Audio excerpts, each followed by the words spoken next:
I was standing in my own kitchen when my son told me I had to leave. Not suggested, not recommended, told me, like I was a tenant who'd overstayed her welcome in the house I'd owned for 32 years. The house where I'd raised him alone after his father's heart attack, the house I'd worked double shifts at the hospital to keep. Jake stood there with his arm around Chelsea's waist. And she had this look on her face, this sad, concerned expression that made my skin crawl. Though I didn't fully understand why yet. "Mom, we've talked about this," he said, using that slow, patient voice people use with children or confused old people. "You're forgetting things. Last week you left the stove on. Chelsea found it when she came over." I hadn't left the stove on. I knew I hadn't. I'd made tea that morning, turned everything off, checked twice.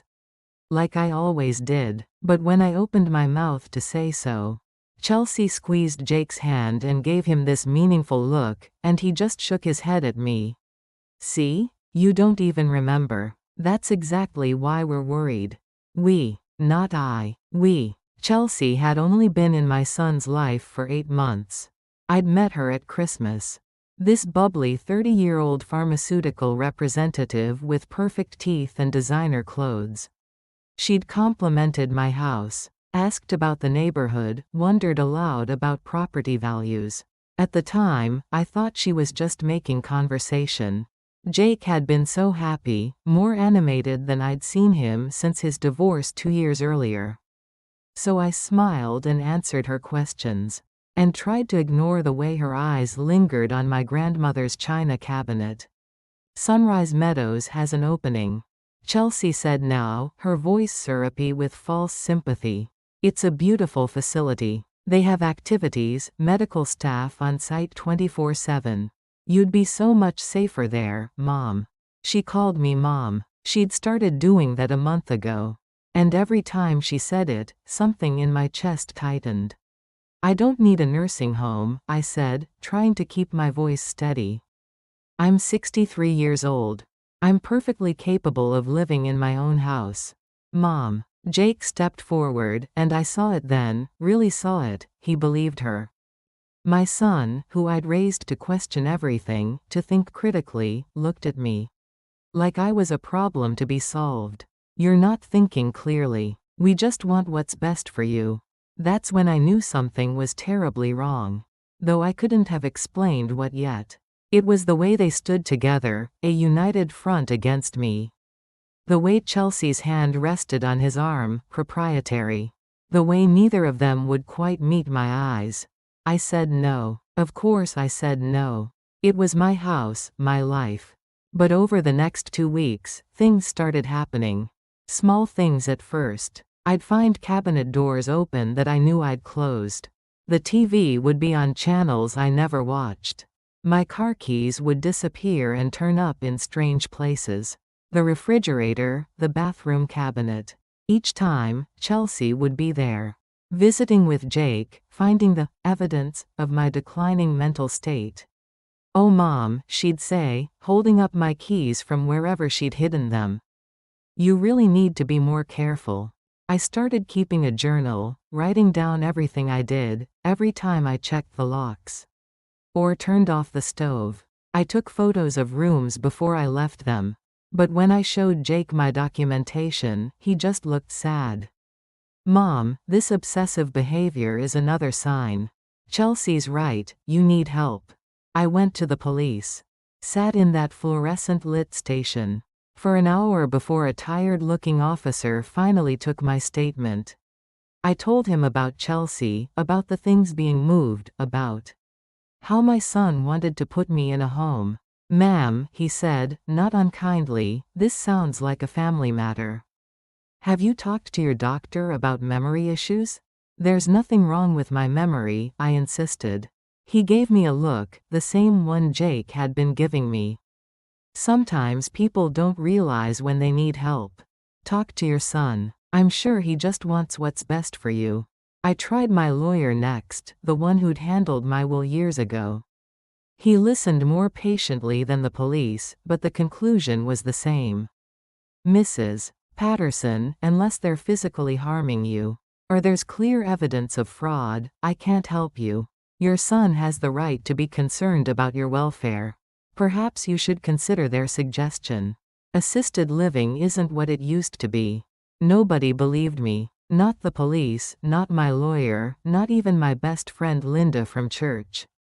When I tried to explain what was happening, she patted my hand and suggested I was being too hard on Chelsea. She seems lovely, dear. And Jake looks so happy. Maybe they're right to be worried.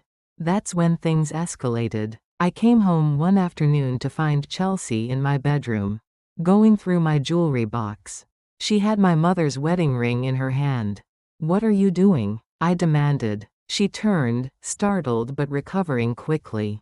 "Oh Mom, I was just admiring your beautiful things. Jake mentioned you might want to sort through them before the move." "What move? I'm not moving anywhere." She smiled then, and there was nothing sweet about it. "We'll see about that." 2 days later, Jake showed up with a doctor I'd never met. Dr. Reynolds, a neurologist, apparently. Chelsea had scheduled the appointment, concerned about my mental state. The doctor asked me questions. Made me count backward from 100, draw a clock. I did everything perfectly, but he still recommended a competency evaluation. "Just to be safe," he said. But I saw the look that passed between him and Chelsea. That night, I overheard them talking in my kitchen. I'd come downstairs for water and heard their voices, low and urgent. "She's fighting harder than I expected," Chelsea said. "Maybe we should slow down," Jake replied. And for a moment, hope flared in my chest. If she gets a real evaluation, they might not find anything wrong. Then we make sure she doesn't get a real evaluation. Your mother's been under so much stress lately.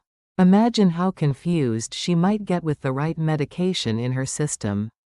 My blood ran cold. "Chelsea, I don't know."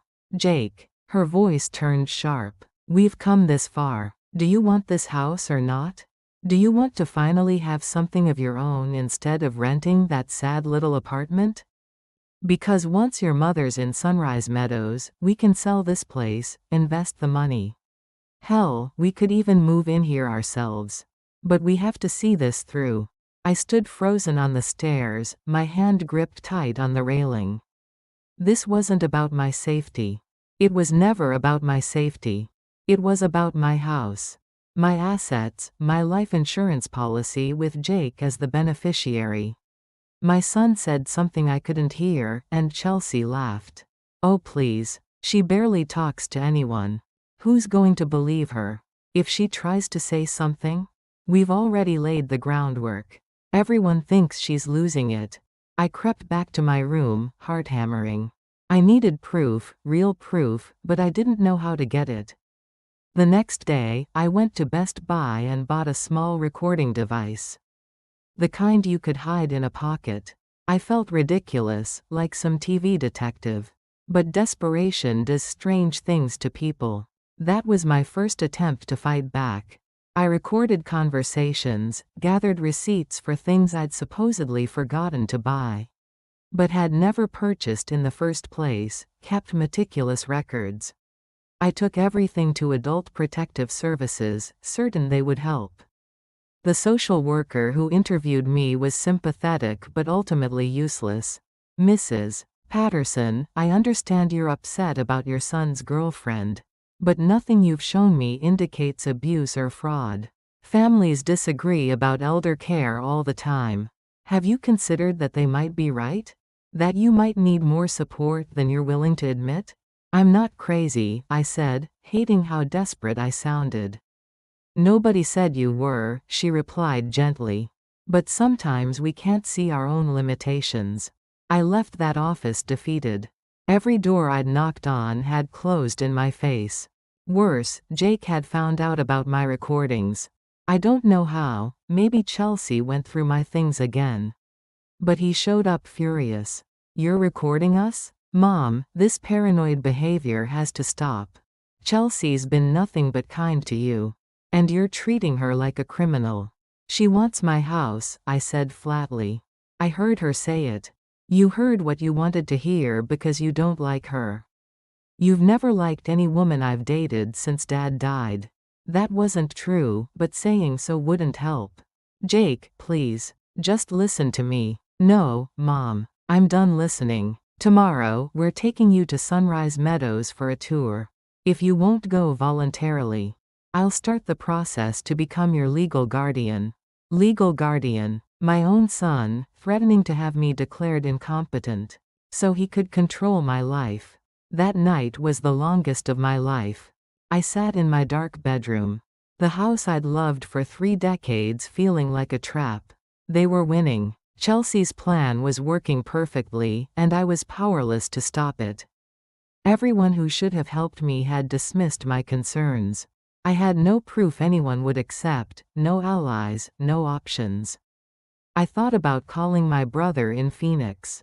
But we hadn't spoken in 5 years after a fight about our mother's estate. I thought about running, just packing a bag and disappearing. But where would I go? I was 63 with a modest pension and savings that Jake would access if he became my guardian. The tour of Sunrise Meadows was scheduled for 10 a.m. Jake and Chelsea arrived at 9:30 to drive me there. I got in the car without fighting, let them walk me through the sterile hallways, smelling of disinfectant and sad cafeteria food. Nodded as the director explained their comprehensive care programs. All the while, Chelsea smiled and nodded, playing the concerned daughter-in-law, and I felt myself disappearing. That afternoon, they presented me with papers, admission forms, power of attorney documents, authorization for Jake to access my bank accounts, to handle my affairs. We've already put a deposit down, Chelsea said. You can move in next week. Something in me broke then. I signed everything they put in front of me. What choice did I have? Fighting had gotten me nowhere. Nobody believed me. I was alone, outmaneuvered, defeated. Except I wasn't signing real forms.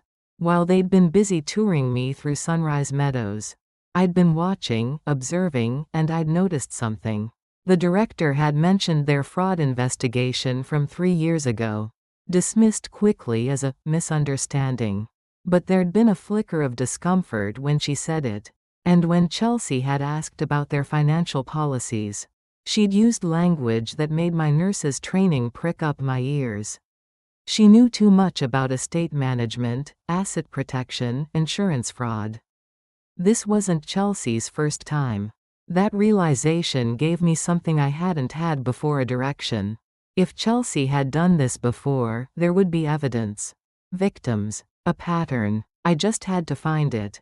I spent the next week pretending to be defeated, agreeing to their plans, shuffling around my house, like I'd already given up. But every moment they weren't watching, I was at my computer. I created fake social media accounts. I searched public records. I joined online forums for families dealing with nursing home transitions. And I asked careful questions. I found her on the 3rd day. Not Chelsea Winters, the name she'd given Jake. Her real name was Amanda Becker, and she'd been married 4 times. I found court records from Oregon, where husband number 2's mother had died in a nursing home 6 months after Amanda moved her there. The death had been ruled natural, but the woman's daughter had tried to sue, claiming Amanda had isolated her mother, stolen her jewelry, forged checks. The case had been dismissed for lack of evidence. Husband number 3 was in California. His father's estate had been drained while he was in care, with Amanda's signature on dozens of withdrawals. That case had also been dismissed when the old man died and Amanda disappeared. I found the daughter from Oregon through a genealogy website. Sarah Mitchell. I called her from a burner phone I'd bought at Walmart.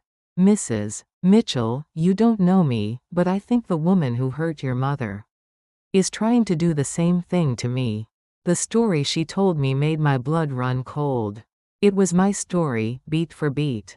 The concerned girlfriend, the gaslighting, the sudden memory problems, the helpful suggestions about nursing homes. Sarah's mother had died from what the death certificate called natural causes. But Sarah believed Amanda had been giving her something, slipping pills into her food. I couldn't prove anything, Sarah said, her voice breaking even years later. By the time I realized what was happening, my mother was gone. I tried to tell people, but Amanda had covered her tracks perfectly. I need your help, I said. I need you to tell your story on camera. It took me 2 more weeks to find the others. Husband number 1's aunt, who'd lost her home in a similar scheme. The daughter of husband number 4's business partner, who'd watched Amanda systematically drain her father's retirement accounts. Each of them agreed to talk, hungry for someone to finally believe them. I borrowed money from my retirement account. Jake didn't have access to that yet, and hired a private investigator. Not the TV kind, just a retired cop who did background checks and skipped traces. He found more than I'd expected. Amanda Chelsea Becker Winters had 11 different aliases, operated in 6 states, and had been connected to 8 suspicious elder deaths or estate drainages over 15 years. But evidence isn't enough if nobody's listening. I needed someone who would care, who would act. I found her through the pie, a reporter named Vanessa Chen, who specialized in elder fraud investigations. She'd won awards for exposing a nursing home abuse ring the year before. I met her at a coffee shop 40 minutes outside my town. Terrified Chelsea would somehow find out. I brought everything, the recordings, the documents, the statements from the other victims. The financial records my pie had uncovered, showing Amanda's pattern of moving money through shell accounts before disappearing. Vanessa listened for 3 hours, asked sharp questions, took notes. Finally, she sat back. Mrs. Patterson, this is one of the most sophisticated elder fraud operations I've seen. But you understand that going public with this means you'll have to testify? Your son will know you've been investigating him and his girlfriend. It'll destroy your relationship, maybe permanently. She already destroyed it, I said quietly. I just want to stop her before she hurts someone else. Before she hurts me. The investigation took 6 weeks. Vanessa was thorough, interviewing every victim. I'd found and uncovering 3 more I hadn't known about. She got federal investigators involved when the money trail crossed state lines. They found Amanda's offshore accounts, the fake IDs, the elaborate system she'd built to steal from elderly people and disappear before anyone caught on. The day the story broke, my phone wouldn't stop ringing. Jake called 11 times. I didn't answer. Chelsea, Amanda, whoever she really was, disappeared that morning. But federal agents found her at the Canadian border that night. The evidence was overwhelming. Wire fraud, elder abuse, identity theft, forgery. She was looking at 20 years minimum. Jake showed up at my house 3 days later. He looked terrible, like he hadn't slept since the story published. I almost felt sorry for him until I remembered him standing in my kitchen, telling me I had to leave. "Mom," he said, and his voice broke. "I didn't know. You have to believe me. I thought I was helping you. You threatened to have me declared incompetent," I said evenly. "You were going to take my house. She told me you were sick. She showed me medical articles about dementia, said all the signs were there. She said you'd be safer, happier. I thought I was doing the right thing. You thought you'd inherit this house," I corrected. She knew exactly what buttons to push. He flinched. "I'm sorry. God, Mom, I'm so sorry. I should have listened to you. I should have questioned her more. I just wanted to believe someone could love me enough to care about my family." That's what Chelsea, Amanda, had understood. My son was lonely after his divorce, vulnerable, desperate to be seen. She'd weaponized that, turned his grief into greed, his love into betrayal. "You need to leave," I told him. "Mom, please. You need to leave my house, Jake. I'll call you when I'm ready to talk. If I'm ever ready." He left. I watched him walk to his car, shoulders slumped, and felt nothing but exhaustion. The trial happened 8 months later. I testified, as did all the other victims Vanessa had found. The prosecutor built an airtight case, showing Amanda's 15-year pattern of targeting vulnerable men, isolating their elderly relatives, and systematically stealing everything they had. 3 of her previous victims had died under suspicious circumstances, though they couldn't prove murder. Jake testified too, admitting how she'd manipulated him, how she'd convinced him his mother was incompetent. The jury didn't care. They convicted her on all counts. When the verdict was read, I felt something I hadn't felt in months. Relief. Not happiness, not satisfaction, just the pure relief of being believed, of being vindicated, of knowing she couldn't hurt anyone else. I still live in my house. Jake and I talk occasionally, carefully, rebuilding something that will never be what it was. He's in therapy now, trying to understand how he let someone turn him against his own mother. I'm in therapy too, working through the trauma of almost losing everything. But some nights, I stand in my kitchen, in my house, and remember how close I came to losing it all. How nobody believed me until I made them listen. How I had to save myself because no one else would. I learned something through all of this. Sometimes the people who should protect you are the ones you need protection from. And sometimes the only person you can trust to fight for you is yourself.